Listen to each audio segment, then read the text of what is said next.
I would like to try something different. Those of you who are able, please do stand up.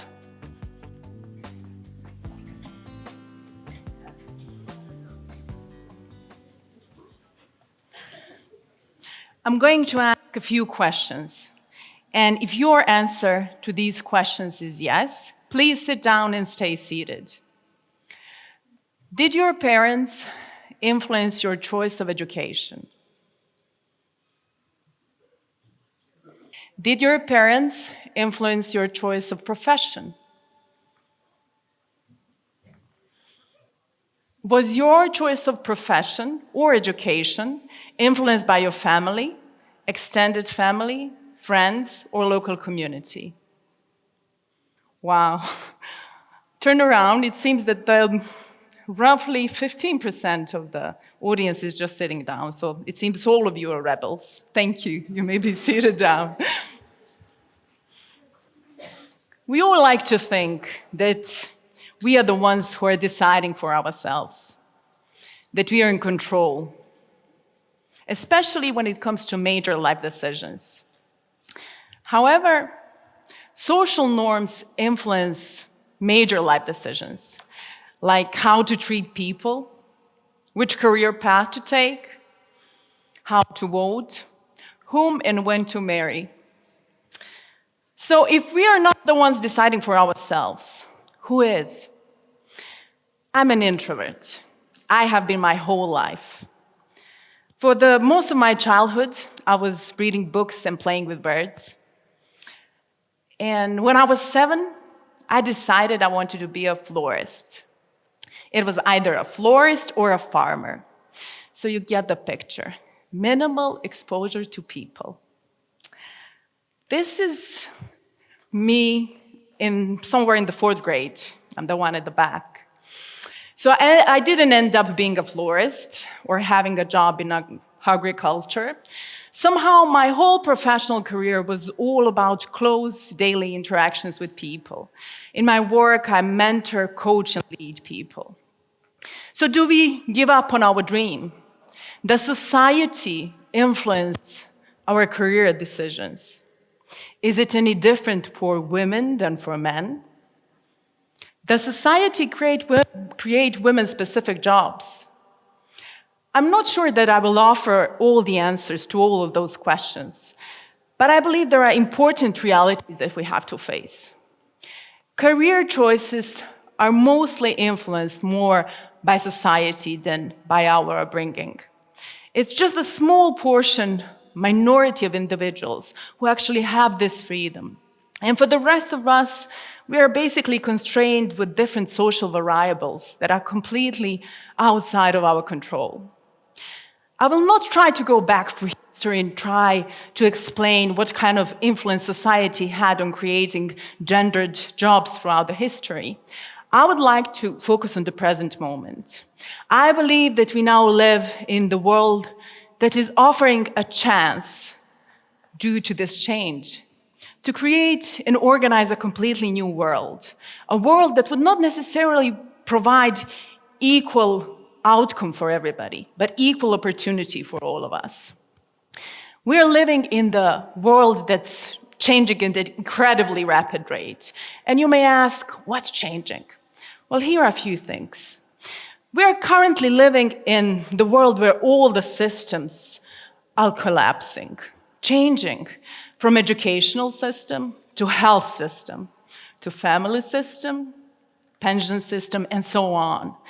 It's no wonder, because all of those systems, society norms, traditions, were actually built on this assumption that people will live up to 50 years.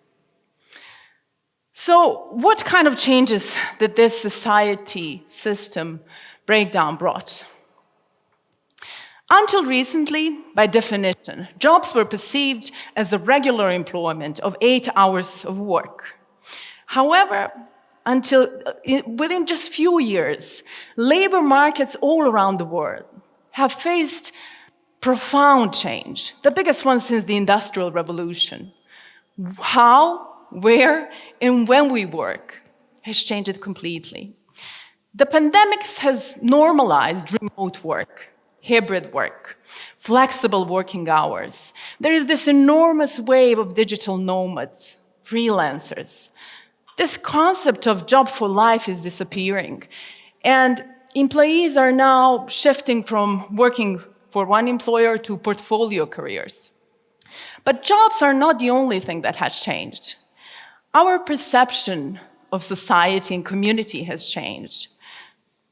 It's not only that digital globalization influenced it, but also in the past decade, enormous rise of social media has changed the definition of a society completely.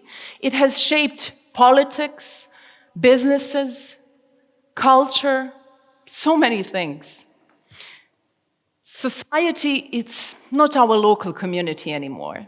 We are being influenced daily by people from other countries, continents even. Gender as a social construct has also changed. What are those changes bringing, actually? Well, more flexibility for women.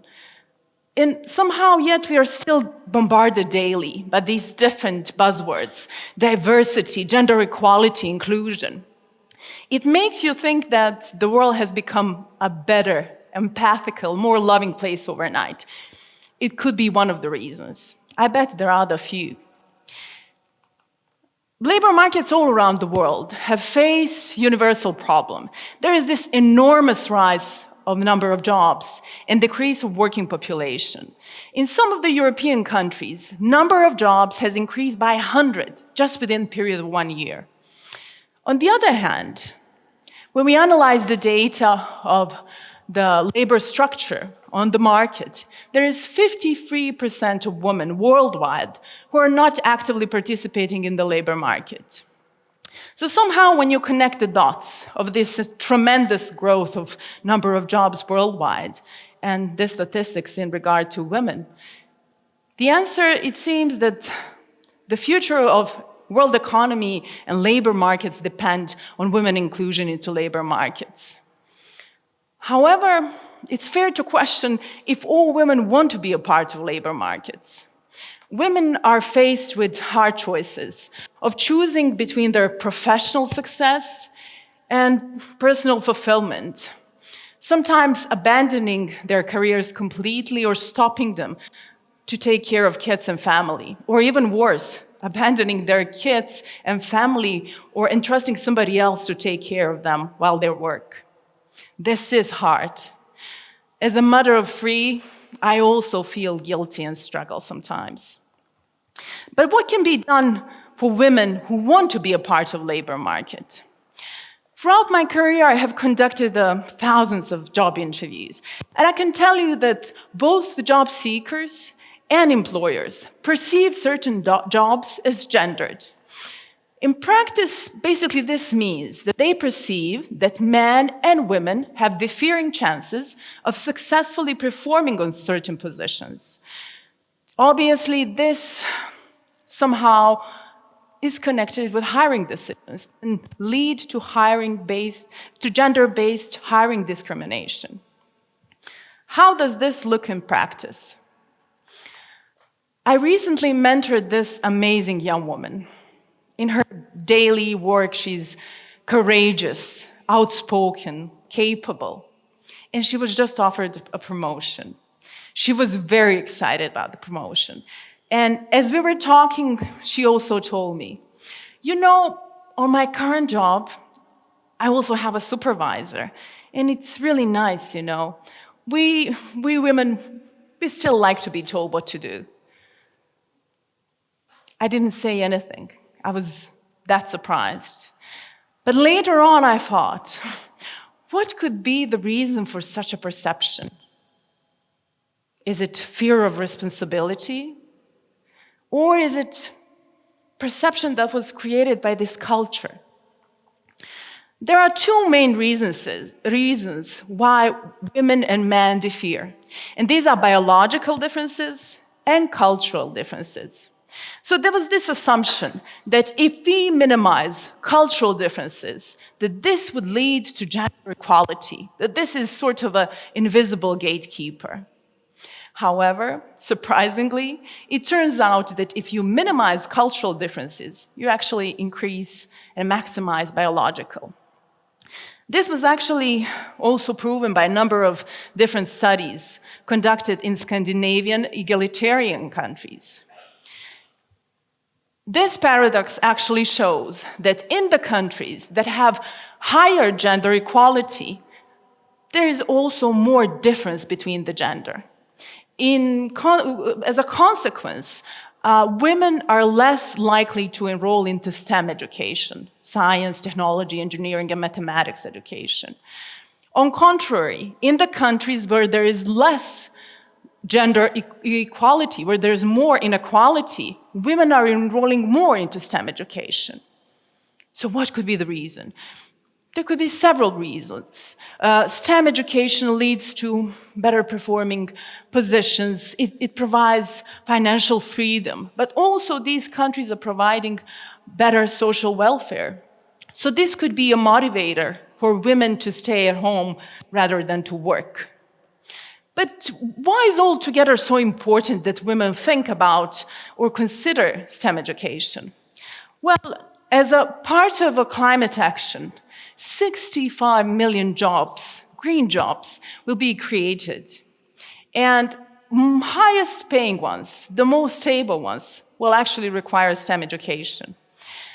As we stand now, only 35% of women worldwide are actually STEM students. And in the long run, they may be limited of certain possibilities of getting the better jobs. So as we all live in this world where the whole system is collapsing, everything is changing, from our family, jobs, life purpose, I think we all need more empathy, that we all need more care and more individual approach. And I believe that that's actually one of the reasons why we should have more women on the top. In the corporate structure, as it is now, on the C-level positions and the board positions, there is only 15%, roughly, of the women present. And on the other hand, the leadership skills that women possess are of the greatest importance now than ever before. Why? Well, women tend to lead with empathy, being vulnerable, but also having this communal approach of involving everybody in the organization, and also focusing on the purpose while not forgetting the profit. I believe that this individual approach to people is actually the only antidote to this politics identity that treats people as a collective. I believe we all are much more than just our gender, ethnicity, race, or sexual orientation. And I believe we all deserve equal chances and opportunities. And yes, not all women are the same. And yes, women and men differ. We should accept it and celebrate it. Thank you.